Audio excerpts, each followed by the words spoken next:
You said this morning you weren't worried about Jason.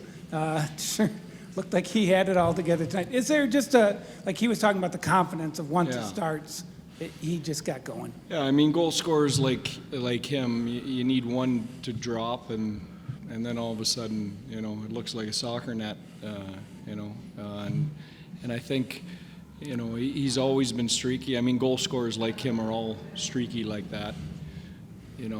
I think obviously having Rupe back helps, but I've liked Robo's game even with Rupe out of the lineup. If you consider what our team did here playing, the tail end of the Colorado series, the early part of this series without our number one center, I thought everyone was doing some heavy lifting. Maybe it didn't show on the stat sheet, but we won games against really good teams, all kinds of different ways.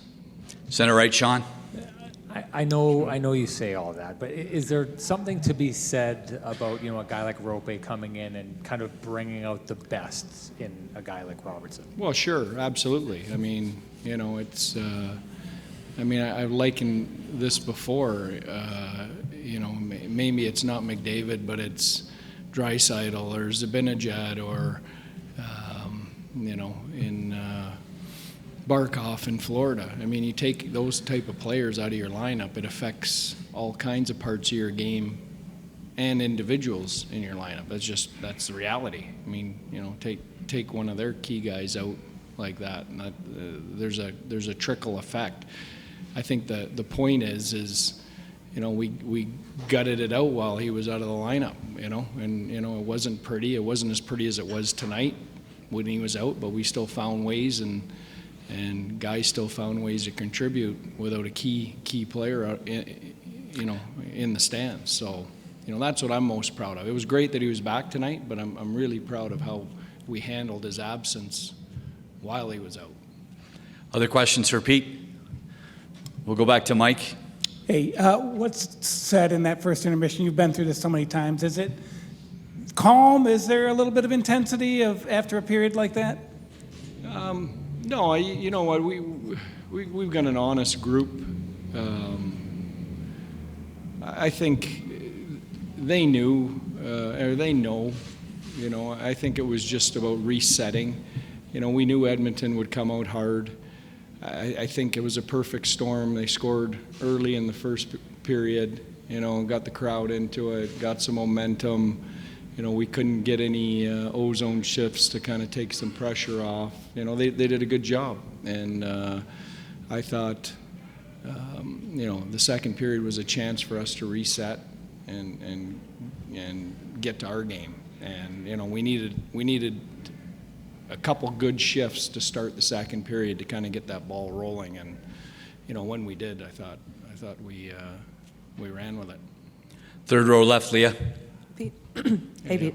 We've asked you extensively about the road success, and obviously it continues tonight, but in the position you're in tonight, in this building, down in that spot early, what does that just say about this group to be able to respond the way that you did? Yeah, gutsy group, gutsy effort.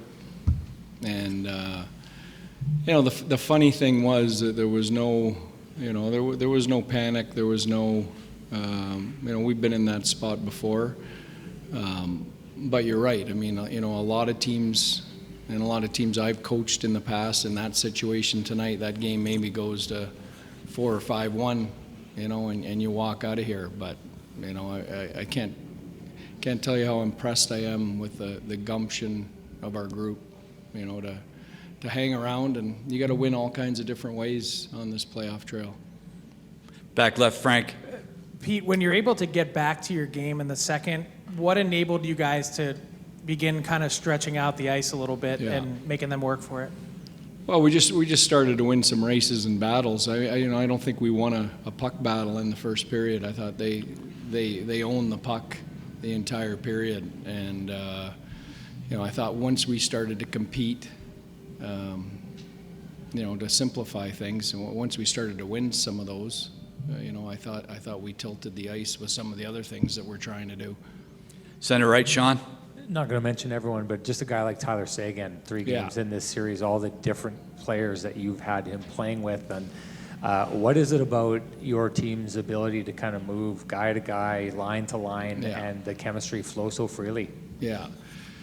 Yeah, Segi's been a great story for us this year. Leadership, whatever we've asked him to do, whether it's take a lesser role in the third line or step up on the first line, penalty kill, power play, big face-offs, last minute of games. But he's not alone. I mean, up and down the lineup, contributions from everyone. I thought Evgeny Dodonov was maybe our best player tonight, especially in the first period. And he's playing on the fourth line tonight. And has been one of our better players over the last 2 or 3 weeks. So, we're getting a lot of contributions from a lot of different guys.